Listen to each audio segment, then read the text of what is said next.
So a permanent overhaul of the US tax code is officially here. You've probably heard of it. It's called the One Big Beautiful Bill Act, or OBBA. And believe me, it's going to reshape how we all think about our finances for years. But we're not just going to skim the headlines. In this breakdown, we are going deep to look at what this law really means, focusing on the core mechanics and the non-obvious details that actually matter. Okay, right out of the gate, here's the single most important thing to get. The OBBA is a massive, deliberate shift in policy. We're waving goodbye to all that temporary emergency pandemic stuff. You know, the stimulus checks, the rebate credits, all of that is gone.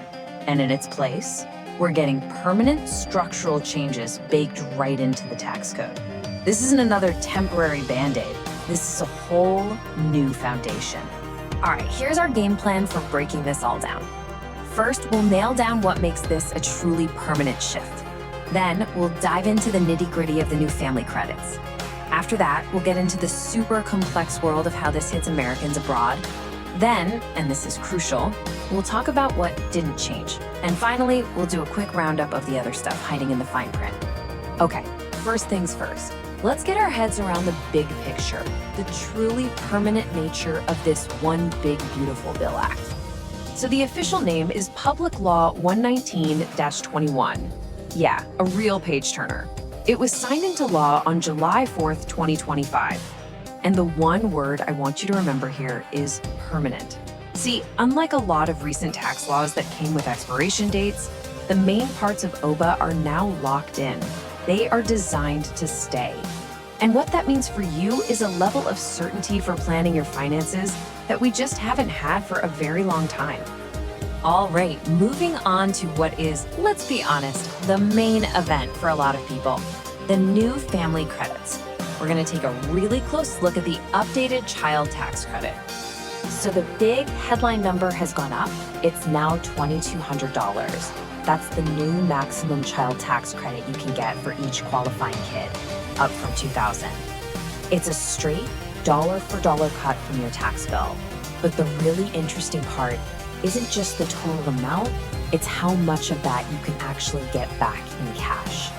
And this is the number you really want to pay attention to. $1,700. Up to that much of the credit is now refundable.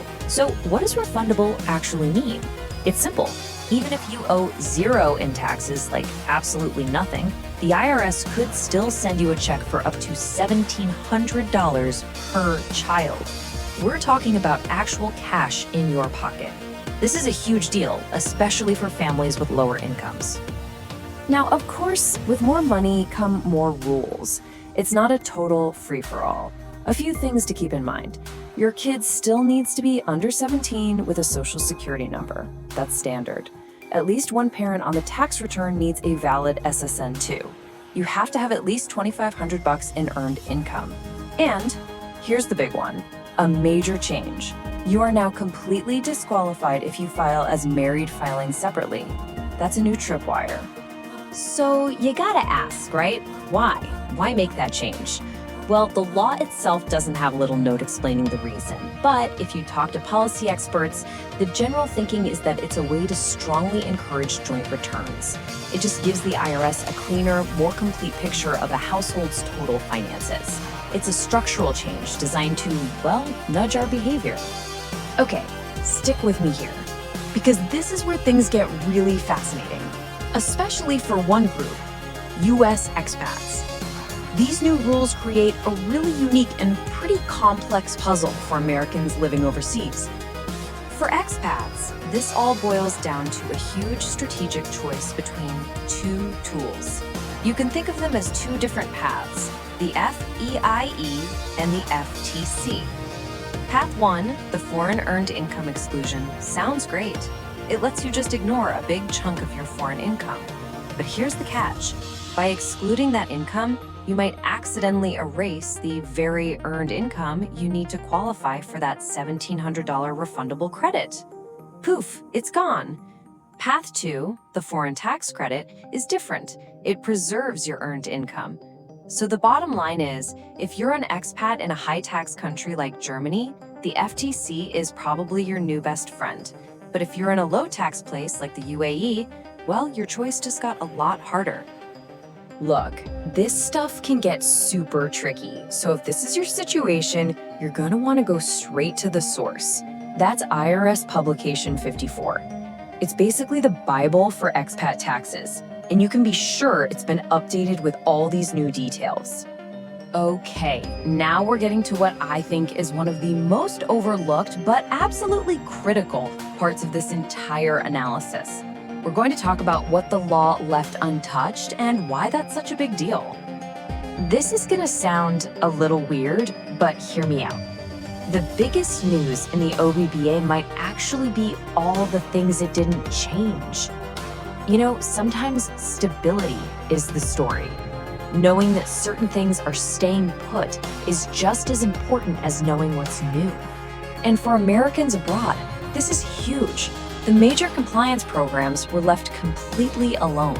The mechanics of the Streamlined procedures, that's the big amnesty program, are the same. The FBAR filing requirements for your foreign bank accounts, unchanged. The whole FATCA reporting rules, still there, exactly as they were. So let's just zero in on the most important one for a second. The Streamlined foreign offshore procedures.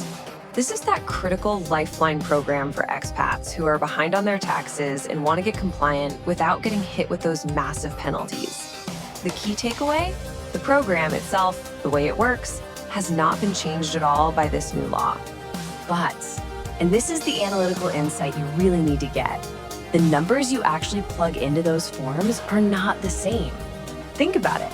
The process is identical, same form, same steps, but because the child tax credit changed, the final amount of tax you owe or the refund you get could be totally different. The engine is the same, but the fuel you're putting in it has changed. It's a really subtle point, but it's everything. All right, last section. Let's do a quick lightning round of the other changes that were buried in the fine print of this massive bill.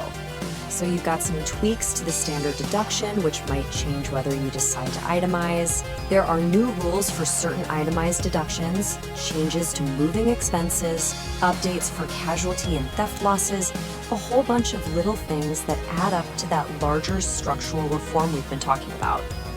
Okay, and one last thing. This one is a ticking clock. There was a rule that said if you had mortgage or student loan debt forgiven, you didn't have to count that as income. Well, that's going away. It officially expires on December 31st, 2025. So if that affects you, that's a really important deadline to have on your radar. So when you step back and look at the whole shebang, it's crystal clear. The OBBA is a pivot, a really big one. We're moving away from temporary relief and diving headfirst into permanent structural reform. And that's going to have lasting consequences for every single one of us. Which really brings us to the final and I think most important question, the one for you to think about.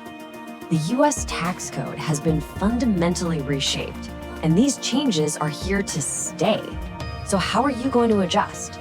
How will these new, permanent structural changes affect your financial strategy, not just for this year, but for 2026 and all the years after that?